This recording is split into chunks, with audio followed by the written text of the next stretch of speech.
Hey guys, my name is Wet, and thanks for being here. If you're looking for a descendant that can take control of the battlefield, debuff the enemies, crowd control, take damage, great at farming, then Valby is the one you should be trying. To acquire Valby, you can do the research from Anais, or you can purchase it. If you're going to purchase Valby, I would highly recommend you get the Descendant Ticket Package B. It's for 700 calibers, which is equivalent to $15 US. And you get a 3-day Descendant XP booster, plus a 3-day weapon proficiency booster. Those will help you level up your Descendant and weapons proficiency level a lot faster. Though I'm not here to tell you how to spend your money, however, if you don't want to buy the package, you can get just the Descendant for 600 caliber with no booster. All of that said, if you don't want to spend any money at all, you can absolutely grind for all the parts to get Valby for free. Absolutely free. Here's how to do that. Just come to Anais, go to Research, and then go to Descendant, and look for Valby. And in my case, she's right here. And then look at all the parts right here. Just click on the parts. And you can see on the left side it says go to research. Just press the corresponding button. For me, it's X on Xbox. And then you can see all the parts. And also you can see on the left side of this thing, it says acquisition info. Just click the corresponding button. And you can see all the mission that you can just go and do to farm the parts. That's how it works for all the characters, how to unlock them. And you're going to do this for all the parts. And you're going to be able to farm and grind everything that you need for Valby. Now, once you've done all of that, you can come back to Anais and then just find the character and then just do the research just like I did here with Freyna. I did all the parts and then now she's ready for me to pick up. But I'm not going to do this yet. In any case, now that you know how to get Valby, let's go over the things that make her special. And to do that, let's go to the lab lady and then we're going to set up the lab. Alright, now the lab is set. I set the enemy to level 100. Again, this is not a build video. This is just an overview of the character. So for those people that want to try the character so they can know exactly what they're getting into. So let's go to Descendant.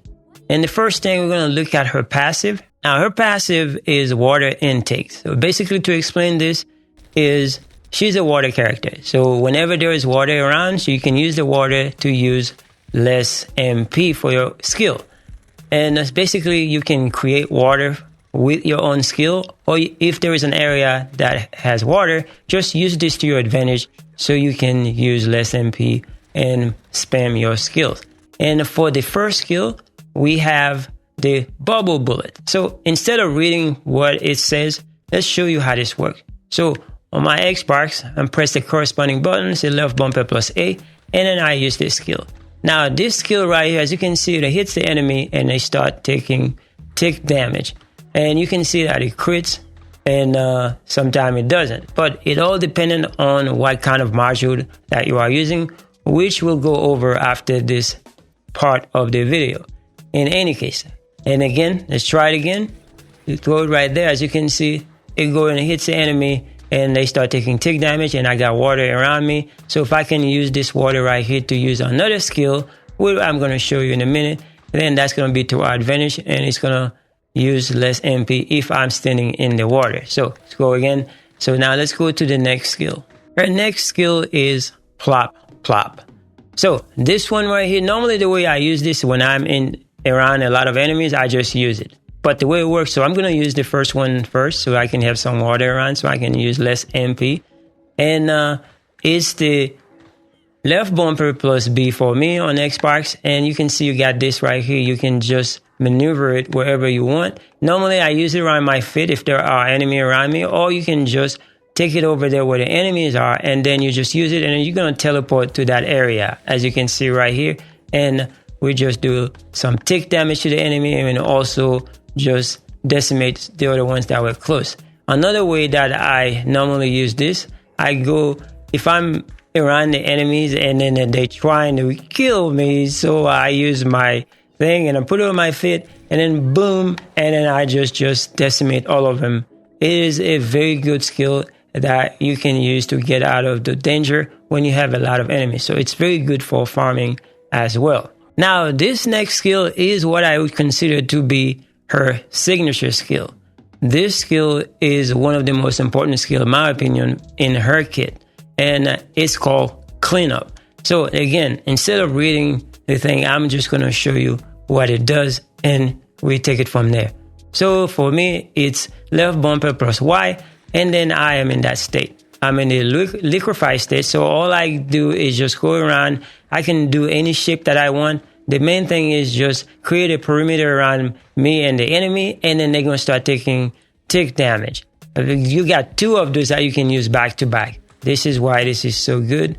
Although the duration is not very long, but it is a very good skill for you to get out of trouble.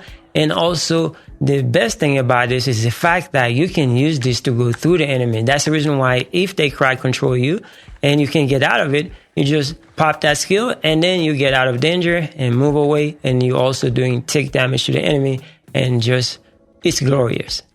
In any case, another good thing about these skills is the fact that if I go back to it, you can see on the right side say the damage reduction is 50%. So whenever you are in this state, in the liquefied state, you are taking 50% less damage.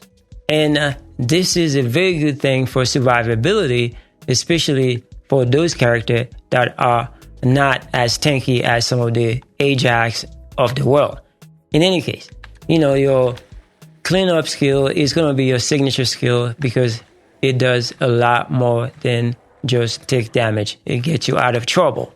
And the last skill we're going to talk about is the laundry bomb. Now, for this skill, the laundry bomb, a lot of people neglect this skill. They probably don't like it. But for me, I really love this skill, especially when you have those big enemies that come and trying to decimate you, then you can put them in a bubble. So you do this, and then you pull out a rocket launcher. You can aim it, and then it's going to go wherever you take it, and then it can just put the enemy inside a bubble.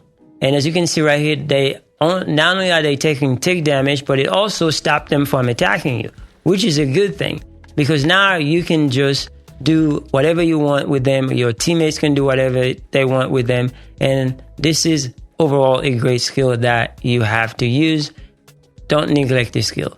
In any case, to summarize everything, this is not a build video, but to summarize everything about her abilities, one of the best things to know about this is the fact that she's got this debuff called laundry. So whenever you use any of your skill, it doesn't matter which one, if they hit the enemy, they're going to be debuffed with that called laundry. And this allow you to do more electricity damage. So if you have a burning character in your team, then they're going to do a lot more damage with the electricity. And if you are using your Thunder Cage, you're going to do a lot more damage with the Thunder Cage because now they are debuffed with electricity. So anything electricity is going to do more damage to them.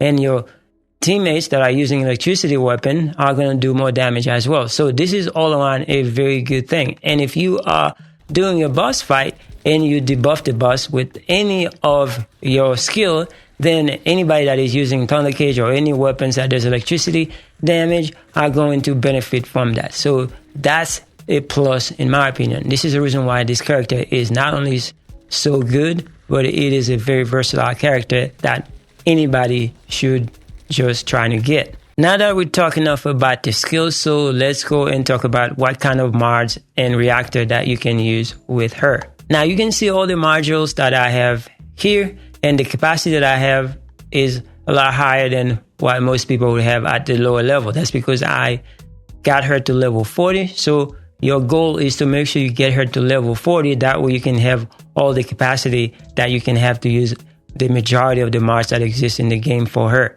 Now, the main thing about this, if you are still in the normal version like I am, all you got to do, even if you don't have as many slots, just click this button right here. And what this is going to do is just going to give you some of the best mods for her. and then all you gotta do is just confirm it, and then you're gonna see all the mods. Those are the ones that I normally use. You can see those are the ones that I've already upgraded, and then the game also recommended them.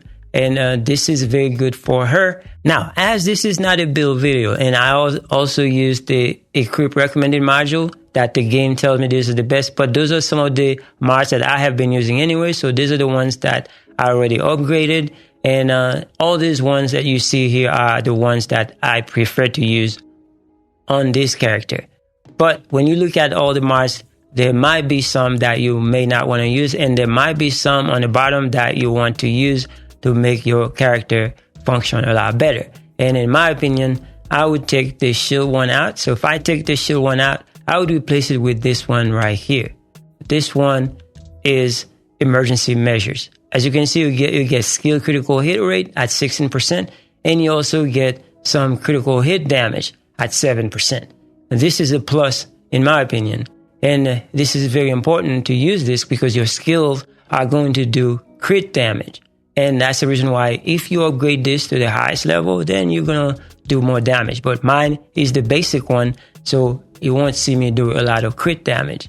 Now, if you look at all the ones right here, because you can take a look at them, those are the most recommended one, and those are the ones that most people are using. Now, the most important thing about any character, it doesn't matter, is to use the increased defense and also the increased HP.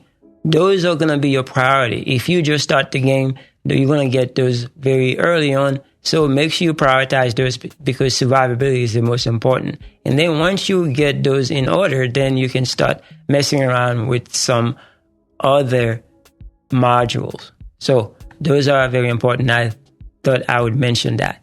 And the next one that I would worry about to actually make this character a lot better is the non-attribute specialist mod. If you have this mod, just make sure you prioritize this in your build for Valby. The reason why, as you can see right here, Valby is a non-attribute character. So if we go back to the character screen,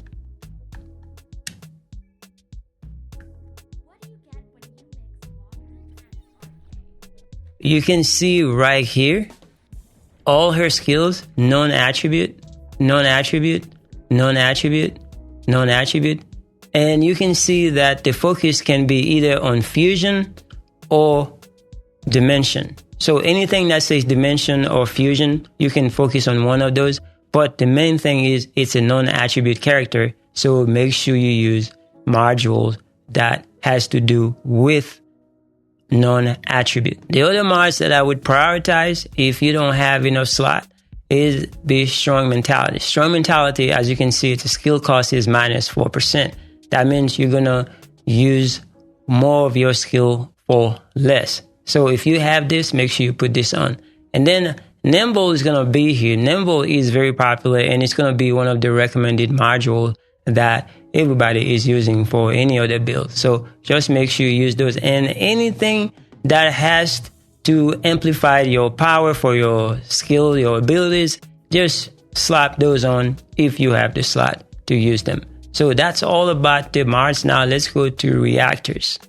Now for reactors, because this is a non-attribute character, you are looking for any reactor that has to do with non-attribute. As you can see right here, like remember I was talking about fusion and dimension. This mod has non-attribute skill power boost ratio and also has the fusion skill power. So this is a very good mod for this character. But there are other ones. When you are leveling up, as long as you see they have yellow numbers, just use the highest one and until you can find the best mods. But remember, because this character is non-attribute, any reactor that says materialize is what you want to use for better performance. So that's what you gotta look for.